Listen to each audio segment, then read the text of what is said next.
Belajar, belajar. Apa sih sebenarnya belajar itu? Kayaknya kata ini udah gak asing banget di telinga kita. Apalagi semenjak pandemi ini. Belajar itu terkesan jadi hal yang memaksa, hal yang membosankan, dan membuat kita gak bisa berekspresi tentang bagaimana diri kita sesungguhnya. Sebenarnya belajar itu apa sih? Banyak orang bilang, belajar itu adalah proses dimana yang sebelumnya kita gak tahu apa-apa, terus jadi tahu deh. Gitu sih katanya.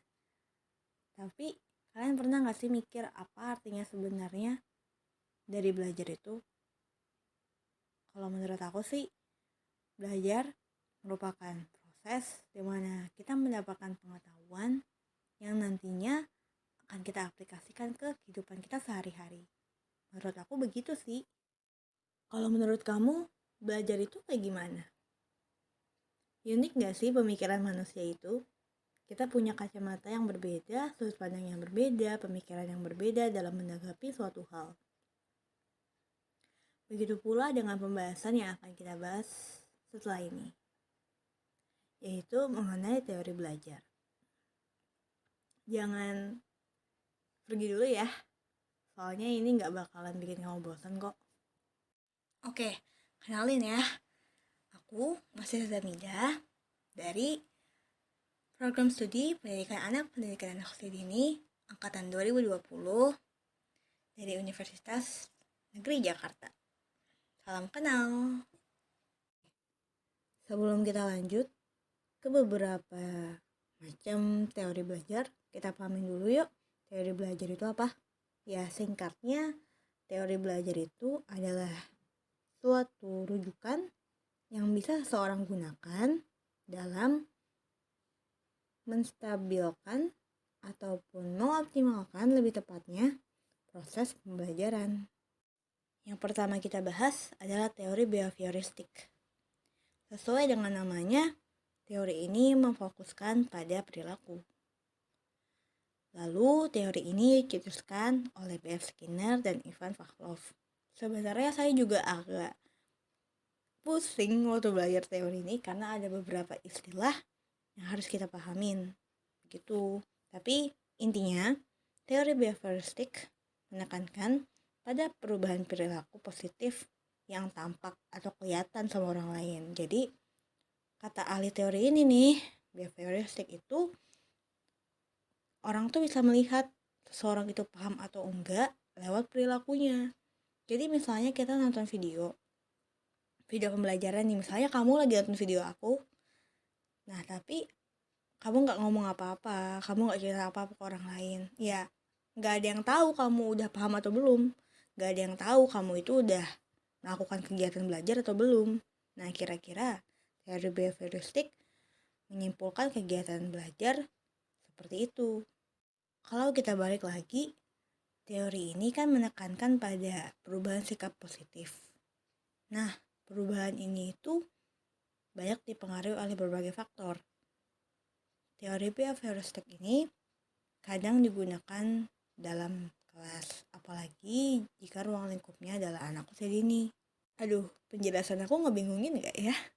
Ya intinya, ketika kita melakukan suatu input, proses pemasukan yang baik inputnya positif, maka hasilnya akan positif juga, outcome-nya bakal positif.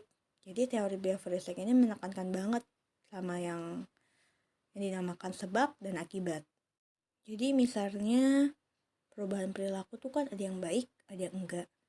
Nah perubahan itu tuh dipengaruhi oleh adanya reward, punishment, ataupun reinforcement, yaitu penguatan. Kira-kira begitu. Jadi kalau misalnya ada seorang anak yang berhasil melakukan sesuatu, maka gurunya akan memberikan pujian. Ataupun melakukan hal yang sebaliknya, maka akan diberikan hukuman. Singkatnya sih begitu. Kurang lebih, pengaplikasikan teori ini dalam kelas anak usia dini khususnya bisa dengan biasanya pertama guru menyediakan respon atau perilaku yang diinginkan. Nah, hal ini bisa diterapkan melalui pembiasaan sebelum kelas dimulai. Misalnya guru mengajak anak cakap-cakap, menanyakan kabar, atau atau memberikan instruksi mengenai aturan yang akan berlaku di dalam kelas, dan itu juga berlaku disepakati bersama. Yang kedua, yaitu pentingnya umpan balik. Umpan balik yang berupa penguatan atau reinforcement akan disesuaikan dengan kebutuhan anak didik. Misalnya, anak didik melakukan pekerjaan dengan baik, maka guru akan memberikan pujian. Namun pujian di sini bisa dikatakan sebagai tanda kutip, yaitu perlu juga beberapa cara agar anak tidak menjadi tricky. Yang kedua, penyesuaian intonasi suara. Ketika memberikan punishment, biasanya guru seringkali terbawa emosi. Oleh karena itu, guru harus tetap menyesuaikan intonasi suaranya dengan keadaan di sekitar dan tidak menyakiti perasaan anak. Intinya, fokus dari teori behavioristik ini adalah bagaimana perubahan sikap positif yang timbul dari hasil belajar. Oleh karena itu, beberapa contoh implementasi sebelumnya harus dilaksanakan secara konsisten oleh guru dalam setiap kelas, karena perilaku adalah suatu hal yang timbul dari adanya pembiasaan. Atau yang kedua, teori belajar kognitivisme. Teori kognitivistik adalah teori belajar yang mempunyai fokus pada bagaimana informasi diterima, diatur, disimpan, dan diperoleh kembali oleh sistem pikiran yang berada di otak. Ia menggunakan pikiran sebagai pemproses informasi layaknya komputer. Oleh karena itu, kognitivistik melihat melampaui perilaku yang dapat diamati ataupun melihat pembelajaran sebagai proses mental internal. Teori ini dicetuskan oleh James Piaget yang terkenal oleh proses tahap belajarnya, yaitu asimilasi, akomodasi, dan ekuilibrasi. Lalu bagaimana pengaplikasian teori ini dalam kelas anak usia dini? Misalnya nih, kegiatan yang pertama itu yang harus diperhatikan guru adalah guru harus menghubungkan topik pembelajaran dengan sesuatu yang membuat anak merasa familiar atau relate dengan kehidupan anak sehari-hari. Jadi, topik pembelajaran itu harus guru sesuaikan dengan pengetahuan yang sebelumnya anak sudah tahu. Jadi, kita kan kadang lebih mudah memahami informasi baru jika dikaitkan dengan informasi lama. Ya, kira-kira seperti itu konsep pertama. Loh, maksudnya gimana ya? Kok masih belum paham? Oke, aku coba jelasin sekali lagi ya. Jadi, topiknya itu bisa diaplikasikan dengan cara seperti ini. Misalnya, oke anak-anak, kemarin kita sudah mempelajari mengenai ciri-ciri makhluk hidup. Makhluk hidup itu bisa bergerak, bisa makan dan minum, bernafas, dan lain-lain. Nah, kali ini kita akan membandingkan makhluk hidup dengan makhluk tidak hidup atau yang sering kita kenal dengan benda mati. Ada yang bisa kasih contoh benda mati itu apa saja? Konsep kedua, guru mempertimbangkan poin penting yang menjadi fokus pembelajaran. Misalnya, dalam tema memahami perbedaan makhluk hidup dan makhluk tidak hidup, guru menyeleksi poin-poin ataupun fakta-fakta yang membuat anak merasakan jelas perbedaan antara satu objek dengan objek lain. Contohnya begini, dalam proses pembelajaran guru membawa benda mati, yaitu berupa pensil ataupun mainan sekitar anak, yang kemudian dibandingkan dengan seekor marmut yang berada di dalam kotak. Nah, dari sana anak akan langsung mengidentifikasi adanya perbedaan yang mencolok antara marmut dan mainan. Nah, dari situ anak akan lebih mudah memahami perbedaan antara makhluk hidup dan makhluk yang tidak hidup. Kemudian, yang terakhir, guru merefleksi, yaitu bagaimana guru bisa menyampaikan kesimpulan yang diperoleh melalui hasil pembelajaran. Misalnya, anak-anak akan disuruh keluar dari dalam kelas untuk cari perbedaan benda hidup dan benda mati di lingkungan sekitarnya. Setelah itu, Anak akan dipersilakan menggambar satu benda hidup dan satu benda mati di masing-masing kertas yang berbeda. Nah, selanjutnya yang paling penting adalah anak mampu merepresentasikan pemahaman mereka mengenai apa yang mereka tulis, apa yang mereka temukan di depan kelas nanti. Yang ketiga yaitu teori humanistik. Teori humanistik ini mempunyai rujukan dari teori aktualisasi diri Abraham Maslow. Jika sebelumnya kita menyinggung soal teori kognitivisme yang dicetuskan oleh Jean Piaget, kali ini teori humanistik berfokus pada mempertimbangkan kebutuhan anak, bukan cuma aspek kognitifnya, tapi sosial emosionalnya. Jadi bagaimana memanusiakan manusia. Terus apa hubungannya ya antara teori aktualisasi diri Abraham Maslow dengan teori belajar humanistik? Sama seperti namanya, teori humanistik menekankan pada bagaimana hakikat seorang manusia. Abraham Maslow mendefinisikan bahwa manusia itu punya beberapa kebutuhan yang harus dipenuhi. Oleh karena itu, dia membuat sebuah piramida yang terdiri dari psikological atau kebutuhan dasar yang kita kenal sebagai sandang, pangan, dan papan. Yang kedua ada safety. Yang ketiga ada belongings atau rasa kasih sayang. Kalau safety itu bisa dikatakan sebagai keamanan, dimana bebas dari perang, bebas dari kekacauan, dan lain-lain. Belongings ya bisa dikatakan sebagai kebutuhan kasih sayang, dimana kalau udah aman sejahtera, kita bisa tuh untuk mengembangkan hubungan dengan orang lain. Yang keempat ada self-esteem, yaitu dimana kita dapat menghargai diri sendiri dengan apa yang kita punya. Nah, yang kelima dan paling utama yaitu self-actualization, yaitu dimana kita sudah menjadi versi yang paling bagus, versi yang paling baik dari diri kita sendiri.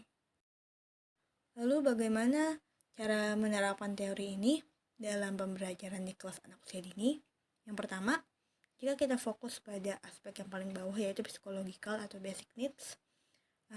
Basic needs itu kan tadi kita sudah tahu ya, butuh yang namanya air, makan, minum, atap gitu. Nah, dalam sekolah guru-guru bisa sebelum memulai pembelajaran makan sarapan bersama, atau bisa juga ketika proses pembelajaran berlangsung di setiap meja disediakan botol air minum yang akan berguna untuk anak ketika mungkin haus di tengah pembelajaran. Itu kan juga membantu konsentrasi. Nah, kira-kira seperti itu. Yang kedua ada safety, yaitu sekolah mengupayakan suasana yang aman dari orang asing. Kalau ada orang asing yang harus masuk ke sekolah, orang asing itu harus pakai name tag dan tanda tangan di jurnal.